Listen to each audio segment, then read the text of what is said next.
The views and opinions expressed do not necessarily reflect those of Access Fort Wayne, the Allen County Public Library, or any other supporting groups.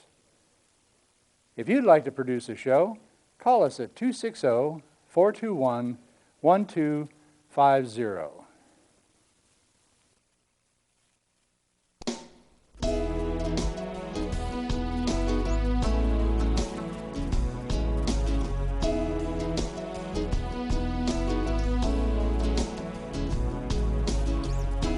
Let me be your lighthouse so I can show you the way. Let me be your shining light, I'll keep you from drifting away. I'm the one that makes you try. Hello, this is Patty Hunter, Patty's Page. Welcome to my show. To my right is John Dickmeyer, my co-host. Hello, Hi, John. Patty. Hello. And to his right is Katarena Burke. Hello, Katarena. Thank you for having us. Bonjour. Hello. And to her right is Gregory Stieber. Morning. Morning. It's going to be a fun half hour. So we're going to have a lot of questions for these two of our guests. So here we start. So, Gregory, Yes, where were you born and raised? I was born in Dubuque, Iowa. Oh, I'm the Iowa. youngest of 7 sons, and we ended up in Fort Wayne around 1977, or right around the blizzard of '78. Oh. We moved here. My father was an administrator at St. Joe Hospital. That's Oh. what brought us to Fort Wayne. Wow. So, your parents, what else did they do? Well, my mother was born and raised in Chicago, and she was pretty busy. That she had 7 sons, Wow. and so her full-time job before she went back to work full-time as an administrative assistant, and my father was a director of finance in the hospital network. So, are they, They have both passed. I'm sorry. Thank you. sorry. And you, girl, where were you born and raised? I was born in Dallas, Texas in 2004, and then we moved to here to Indiana about 2009 when I was 5. Wow. Your parents, what does your mom and dad do? My daddy works at Frontier Communications. Oh, and Frontier. Yes, and then my mom stays home with all 4 of my siblings. That's enough. So, where'd you go to school? I used to go to school at St. Vincent de Paul, and since last year I do Connections Academy, and it's an online schooling program. And you? Where'd you go to school? Northrop High School I'm an alumni of Northrop, and then I was IPFW theater major. Now Purdue U, but PU. Yeah. Sounds funny. So what was your first job? My first job was I'd probably have to at St. Joe Hospital in the cafeteria where my father worked, and 5 of my siblings worked there as well. Oh, that's good. Worked on the tray line. You don't know, but a lot of people downtown like the cafeteria at St. Joe because the food is It's great fabulous. and it's dirt cheap. Oh my goodness. You get a big portion for $5. Oh my. I go there all the time because I work at Henry's right around the corner. Oh, St. Joseph's still up? The hospital? It's Lutheran Health Network now, but Oh. it's still called St. Joe Hospital. Oh, okay, because I understand they're doing something with it. Yeah, over the it looks years. like I think they're going some big changes. I'm not really aware. And what position are you holding now, dear? I'm a freelance writer, director, producer in theater. I'm an instructor at Fort Wayne Youtheatre. Also work with the Fort Wayne Philharmonic, Fort Wayne Ballet, IPFW Department of Theater, which is I'm still getting used to calling it Purdue University of Theater, and I also have an independent production company. Is that all? To name a few. No, how long did it take you to go through all these titles? Well, I got very lucky. I was always writing, but always on my own. Nothing for public performance. But then when I was at the Fort Wayne Philharmonic, because of my theatrical background, Christopher Guerin, who was the president at the time, started bringing me in to add performance embellishments to the Philharmonic's repertoire. And I got very lucky, adapted a couple of Shakespeare productions, and I had the benefit of, of having an entire orchestra at my disposal to, along with the maestro, the conductor, program the music, and then adapt scripts that would, tell the stories of Shakespeare. So really, that I would have to really say that was my start of doing independent things, and it was a big start too, because quite often a freelance writer is not going to have the opportunity to have an entire orchestra to at your as their disposal. playground. Yeah. And so I was very lucky. And then Leslie Horman, the former executive director of Fort Wayne Youtheatre, I know her. I owe her a great deal, because she brought me in, and we began to do these independent productions that then led into our baby, the Young Heroes of Conscience series. Oh, did you work with Harvey Cox? Oh, all the time. And Harvey Cox still comes to work at Youtheatre. Oh my almost goodness, every he's day. still around? Sure, yep. I have interviewed him several times Yeah, he's for my show. 94 now. 94? He comes to work every day. And, Oh. yeah. He's a sweetheart. He's an amazing man. Yeah. And what do you do? What grade are you in? I'm in 9th grade, so freshman. Fresh? Yes. Oh my. So do you enjoy online versus in class? I like it way better, first off, because I get to sleep in, so that's nicer. But then I have a lot more freedom of what I want to do and like when I get to do it. So as long as everything's in by the end of the semester, you're pretty much free to do your work whenever you want. So when And did then you? it's your time management, not Yes. someone else's. Yes. So when did you start working with him? I was about 7, I think, about 1st grade when I first auditioned for Little House on a Prairie. And that was the first show I ever auditioned for. And I didn't make that one, but then I got to work with Greg through classes. Glasses? Through classes. Oh, and then Oh, I okay. did classes with him for many years. And then the first play of his that I was in was Ryan White. Do you tour? We tore up a production I co-wrote, and Katarena was a part of that last year as well. It's called I Will Wait, the Veteran Spouse Project. It was a play that resulted in, I worked with a local woman. She's from Woodburn, but now she's lived all over the country because she's a lieutenant colonel's wife.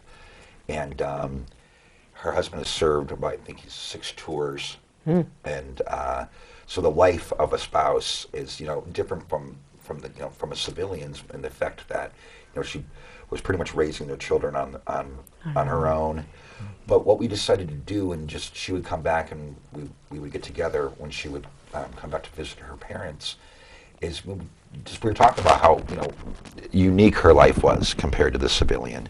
And she'd asked me if I'd look at some of her writings and maybe write a one-woman show about it, and instead I thought, let's go bigger with it, and we went through an interview process of probably 80 subjects, from people in their 90s to an 18-year-old, and we ended up writing a play about the experience of the spouse and family member of a war veteran or an active duty soldier from World War II to our current conflict.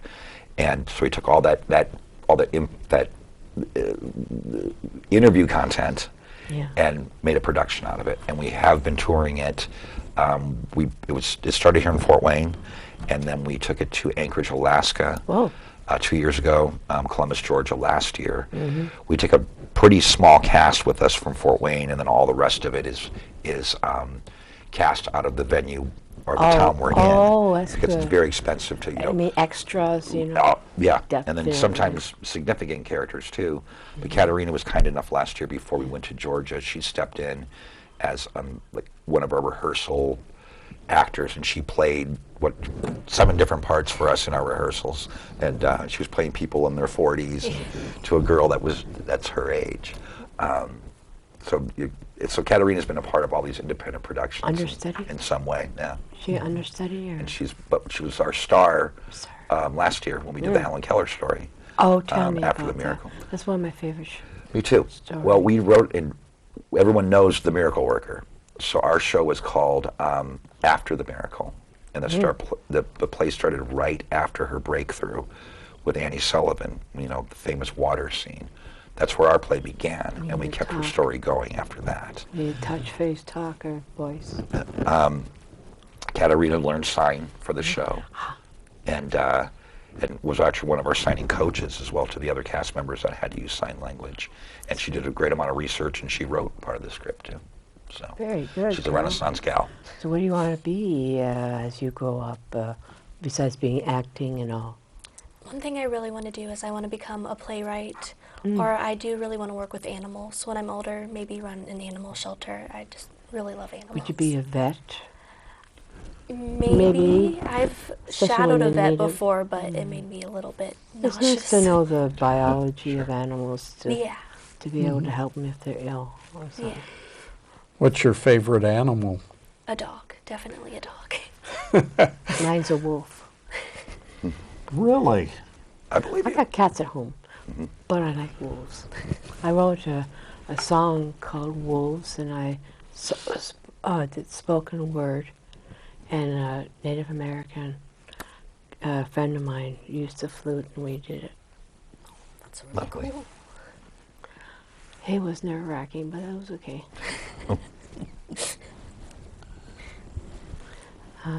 Okay. Over the years, how many plays have you done? In, probably 12 that have been produced for stage through the Philharmonic and through Fort Wayne Youtheatre. But every year we have the Young Heroes of Conscience series, which is Fort Wayne tell me Youth about Theatre's. that. Katarena mentioned Little House on the Prairie. So the Young Heroes of Conscience series was almost an accident in a way, because Leslie Horman of Youth Theatre came to me and asked me to adapt something from literature that she thought would be marketable, that audiences would want to come to. And so I started thinking about my generation and then the current generation, and the Little House series were huge when I was growing up. And but I think in talking to people of Katarena's age at the time, I asked, do you still read those? And they said, yeah. So I started adapting it, but what ended up happening is Laura Ingalls was not the central focus of it. I made Mary Ingalls, her sister, who did indeed go blind at the age of 15. She really got? She did. I thought it was just part of the. No. No? And what was true in the television series was their level of poverty. That was absolutely true. The lack of any resource that she had in the cold Midwest when she lost her sight, that was all accurate in the television show. Yeah. But of course, TV, you have to really dramatize and Embellish embellish. it, yeah. But that was our goal Right. when we did Mary's story, Right. was to really look at what the facts of her life were, and what they had to sell off their farm and their personal property to get her to a blind school. Because one of her big goals was just to be to get back to society as a functioning human being that could contribute to her family. That was very important to her. That's true. And when you think about it, a lot of us probably at age 15, if you lost your sight, you had Panic. the option just to do nothing. But that was not her case. So She's after great. the success of that production, Leslie and I started talking. We thought, I bet there are other stories out there of actual young people from our history that faced challenges, persevered, and then, in fact, had a great influence on our society. Ryan White. Ryan White was our next one. Tell And, me about him. Well, Ryan White was a Hoosier boy. In 1984, at the age of 13, he had contracted the HIV virus because he was a hemophiliac, blood disorder from birth, and because of a blood byproduct that he was administered to help his blood clot, he contracted the virus, because at that time, because the virus was so new, so one little knew was it. known about it, Yeah. it was so stigmatized, Yeah. they were not really testing regularly any kind of plasma or blood that was being donated. Well, then you wouldn't have known. Right. And what quite often the reality was, because the HIV virus was so prevalent with drug users, intravenous drug users, they would quite often sell their plasma or blood for money To get to drugs. feed their habit. Yeah. And but we didn't know. And so here was, at the time of the AIDS crisis, we really thought it was relegated to the two coasts, to Right. New York, Los Angeles, and it was relegated to drug users and the gay community. And then we found out there was a boy right in the middle of the map of America, at age 13 that contracted it. And the reason we knew, the reason he became so famous is because once it was discovered in the little town of Kokomo, Indiana? In Kokomo, Indiana. There was a real crusade by a great amount of the citizens of Kokomo that he not go to school. I heard about that. I read So he, and again, the same thing with Mary Ingalls. I thought, well, the one upside that he had in the whole thing of getting AIDS, if there is any, of course there is none, but if I was his age, well, at least I don't have to go to school. But no, he wanted to go to school and be educated. Because of his legal fight, he became a big name in Indiana, and then he became a big name in the country, and then all over the world. And he really did change the AIDS crisis. We started looking at it not as an exclusive disease to a certain groups of people, but to all of us. Do you know where the epicenter was? Well, they'll never know. Because it's African ladies. Right. But we didn't. I actually wrote a scene in the play where he's talking to his doctor, and it's from his own thoughts from his book, but I made it into a scene where he's talking about he feels like an adopted child because he's never going to know who created him, and the fact that he will never know where he got the virus. But he kept on thinking about that person and hope that wherever they were, they were okay. And I thought, well, what a remarkable. He's very caring. He's so caring, so gracious, and in the face of something so terrifying. He was a remarkable kid, and we were so proud. And Katarena was very young in the production, but it's still one of the things I'm most proud of. Because if you consider when he did die finally at 18 years old, his funeral in Indianapolis included Elton John sang at his funeral. Farrah Fawcett Majors and Ryan O'Neal were there. First Lady Barbara Bush came from Washington. And then, crazy irony, that Michael Jackson was flown to Indianapolis by Donald Trump for his funeral. So, to say that he became famous, he did indeed. But for one reason, he wanted to be educated. And he fought for his right alongside his mother, Jeannie, and his sister, Andrea. We were praying for that little guy, Yeah. That's too bad that it came. So how's the curing of AIDS now? They got a lot more. We partnered with what was still then the AIDS Task Force, which is now called the Positive Resource Center. And their executive director, Jeff Markley, was our partner in the Ryan White story venture when we did it, because if I'm going to tell these facts and if I'm going to recall these parts of history, it is my job as a playwright and director to be as accurate and authentic as I can. So Jeff, through the Positive Resource Center, was a remarkable advisor to the production. And because what we wanted to do, what our goal was with all of these productions, my formula for them, they're about kids, for kids, by kids. Wonderful. So Jeff came in and worked with our lead actor, Anthony Hayes, who played Ryan, and we found ways for him to talk about the virus that was accessible to a young audience. Both the legal fight he went through and the virus itself, we wanted ways to impart that to a young audience that would make sense to them, but without dumbing down the information. Right. And that's a real kind of balancing act between the two. It's not being blunt, but... Right, but being authentic, but also make it accessible so you can say, yeah, that's how this virus worked. Yeah, I think it's important for everyone to know that the virus is still out there. I mean, it's come so far in terms of treatment, and even, there's ways to stop it now, to freeze it, but it's still with us. And it's like a weakness in our link or something. Yeah. But it's a germ or a virus? It's a virus. Virus.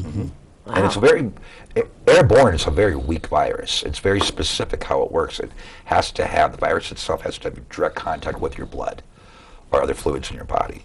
But airborne, it's such a killer in your body, but the irony of it's just a very weak virus in out of a warm comfort of blood or other fluids in our body. It's amazing what we got out there. Yeah. Kind of germs, corona, virus. It's very big right now. That's weird. Yeah. I don't want to talk about Watching that. the news this morning. Oh, yes. I mean, wow.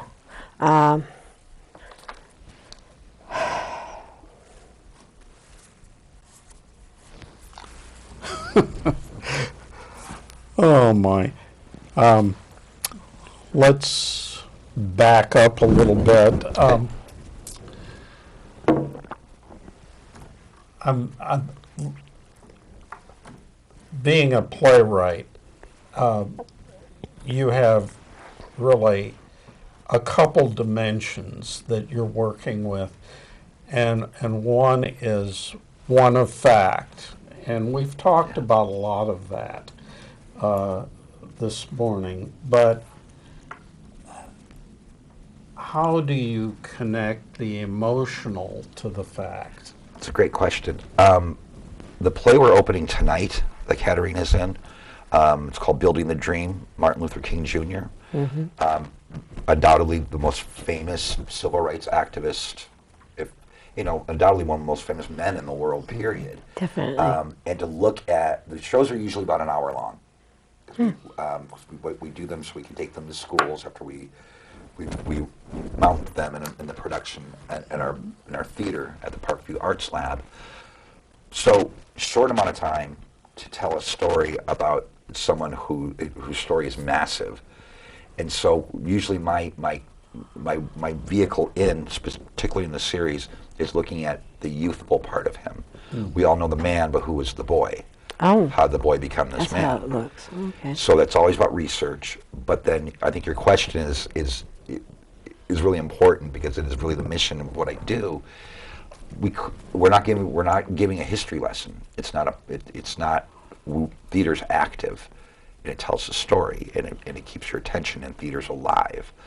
So particularly with this one, I co-wrote this one with the executive director of Youtheatre, Todd Espeland.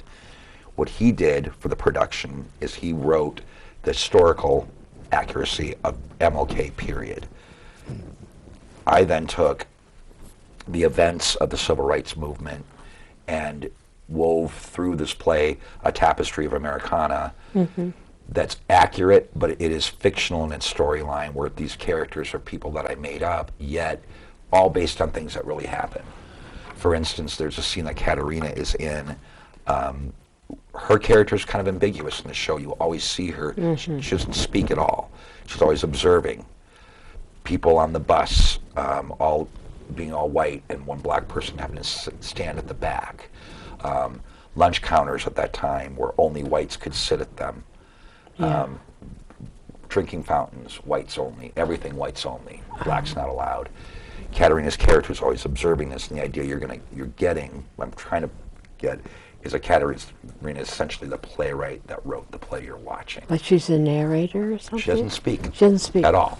But there's a really important scene that she is in, based on reality, where there's a very famous photograph from the Woolworths lunch counter, where there was a young African-American activist, young woman, who sat by herself at that counter. Well, probably, if you look at the photo, it's probably about 30 Caucasian men dumping food, all over condiments, ketchup, mustard, salt, sugar, certainly letting her know she's not welcome at that lunch counter. It's sad. Also in the photograph, it's really sad, but then incredibly inspiring at the same time. Because also in the photograph, there are two Caucasian people sitting with her, young man, young woman, also covered in food, who sat in solidarity with her, in support of her.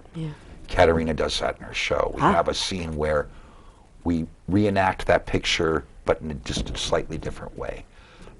So this is an hour long? It's an hour long. So it's from tonight, 7 o'clock? 7 o'clock, and then we have we have two shows tomorrow, 2 and 4, and then 2 on Sunday, one at 2 o'clock and one at 4:30. The reason 4:30 instead of 4 is that this is a sensory friendly show. We do one of those every year now, where people with different afflictions like Tourette's. Yes. Why can't I think of Tourette's and autism? Thank you. Where if you have a family member that has autism or Tourette's, or and several other conditions, what you get used to is, as a family, not going anywhere, not going to restaurants, not going to theater, because your loved one with that affliction It's like being a makes shut-in. noises or reacts to things in certain ways. Yeah. Or so eventually, not only is the afflicted person get shut in, it happens to the entire family. And so it really started, I got to give the Civic Theater a lot of credit. They really got the ball rolling on this one through the AWS Foundation, is that we have performances where they're slightly altered, where there's no loud noises, no light effects that Flashing. would really be daunting to someone. So we tailor the show just a little bit so the family can come. That's good. And the doors open, and there's a sense of then of equality, which I think is really important. Excellent. So yeah, You did good, man. I did nothing to do with it. I got to give all the credit to Fort Wayne Youtheatre, but Fort Wayne Civic Theater started it. Yes. I'm just Content. privileged to Yes. take my work and have it a part of such a mission like that. I think it's amazing. So finally, this is going on towards the end of the show. Oh, wow. What back Yeah, fast? bye. Make her talk. Oh, look at. What was your goal for your future? My goal for my future is what I love to do is I love to write about real life things, kind of. Well, Greg was my mentor, so I get a lot of my writing from him. And one thing I want to do is teach about mental illness and Good. all sorts of other things. So far, I've written one play about mental illness involving 4 people. And one I want to do next is the effects of parents who have lost their child, either mentally losing their child or physically losing their child. Do you work with NAMI? I do not. They work with people. And Carriage House. Yeah, Carriage absolutely. House. I think it's important to note what Katarena just said too, is that the production we're opening tonight, Building the Dream MLK, Right. hour long. Again, we have some historical accuracy in it. Absolutely. Right. Katarena spent her summer researching his life and his wife's life, his family, and then all the other activists around it. She probably had 9 hours worth of content for us for the show. All her. Oh, So, merciful heavens. Yeah, so she doesn't mess around. When she said that this is her passion, it's the Bible truth. So before we say goodbye, I was just going to say I had interviewed 5 or 6 times Dr. Avita King, Really? and she said when she ever comes here, she wants to sit down and have a cup of coffee with me. Well, you have to tell us about that when it happens. Yes, I hope. All right, this is the end of the show. Thank you for coming. I would like to thank Gregory, Thank you, Patty. Katarena, Thank you. John, Thank you. Thank you. Thank you, sir. Thank you. Joanne, and we'll see you next week, and I hope you have a good one. God bless.